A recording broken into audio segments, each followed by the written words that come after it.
Halo semua, salam sejahtera Malaysia. Selamat datang ke channel Fels Lifestyle. Terima kasih kerana masih setia bersama di dalam channel ini.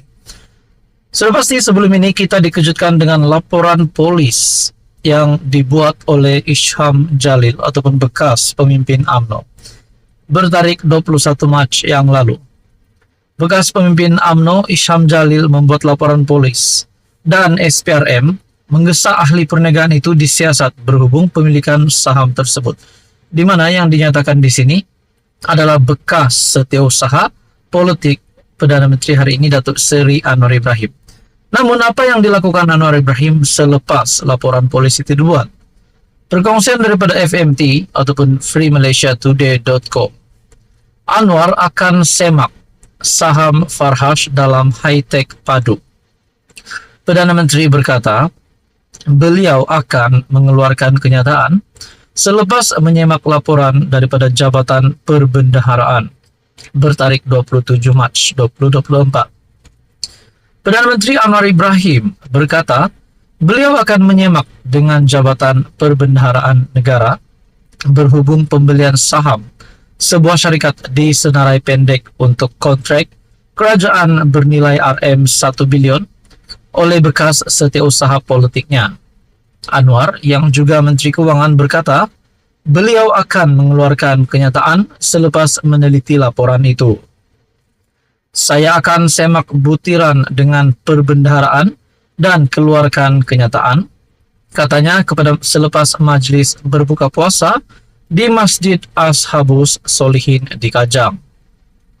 Anwar berkata demikian ketika diminta mengulas mengenai pemilikan saham oleh bekas setiausaha politiknya Farhash Wafa Salvador Rizal Mubarak dalam high-tech padu Berhad yang dianggarkan bernilai RM40 juta.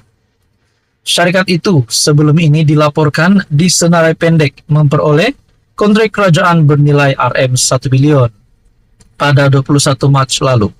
Bekas pemimpin UMNO Isham Jalil membuat laporan polis dan Suruhanjaya Pencegahan Rasuah Malaysia SPRM menggesa ahli perniagaan itu disiasat berhubung pemilikan saham tersebut. Isham berkata wujud kebimbangan pelanggaran undang-undang dalam pembelian saham high-tech padu Berhad dianggarkan bernilai RM40 juta memandangkan Farhash sebagai individu berprofil tinggi.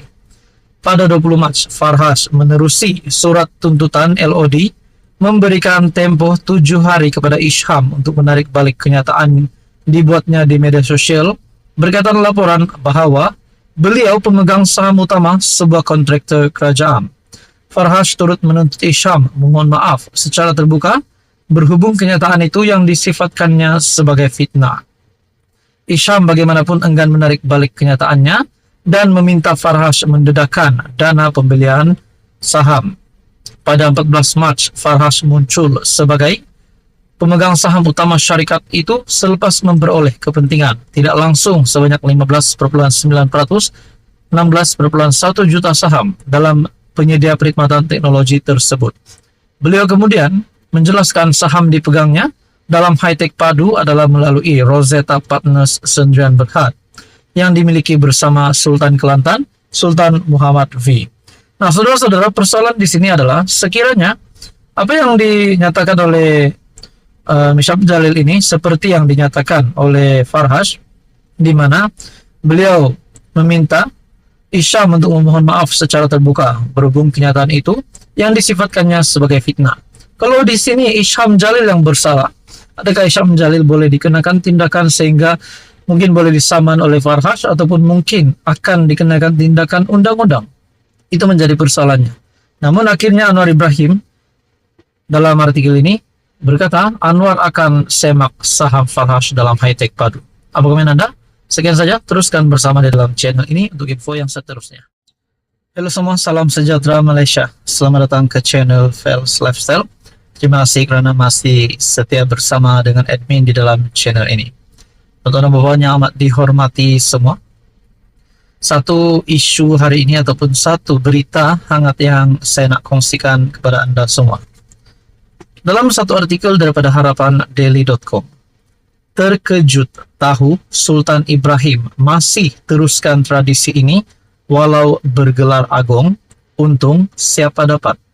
Melalui tajuk artikel daripada harapandaily.com ini pasti menjadikan persoalan kepada ramai orang. Namun bagi saya, apa yang dilakukan yang di Pertuan Agong 17 Sultan Ibrahim ini pasti mengharukan rakyat Malaysia. Tidak kira mana-mana pemimpin politik juga. Artikel daripada harapandaily.com bertarik 27 Mac.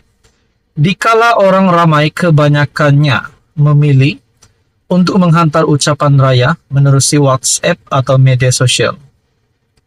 Lain pula yang dilakukan ketua negara yang disayangi ramai, yang di Pertuan Agong Sultan Ibrahim.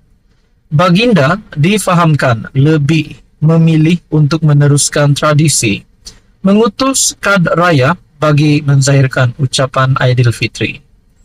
Menerusi hantaran yang dimuat naik di akaun Facebook rasmi, Seri Paduka Baginda Sultan Ibrahim dilihat berkenan untuk menandatangani 200 kad ucapan semalam.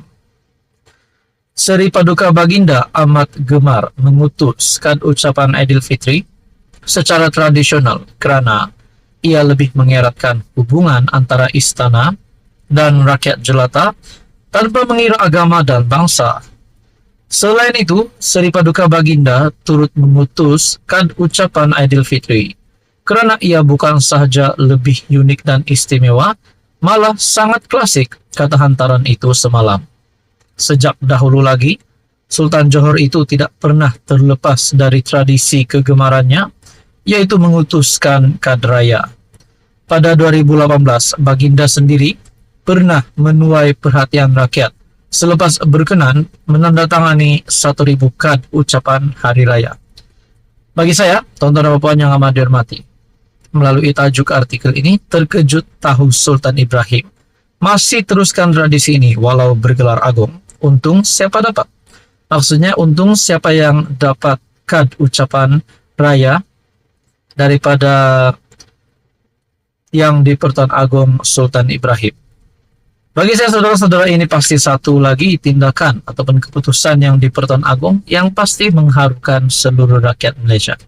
Saudara-saudara yang amat dihormati, apa komen Anda? Sekian saja, teruskan bersama di dalam channel ini untuk info yang seterusnya.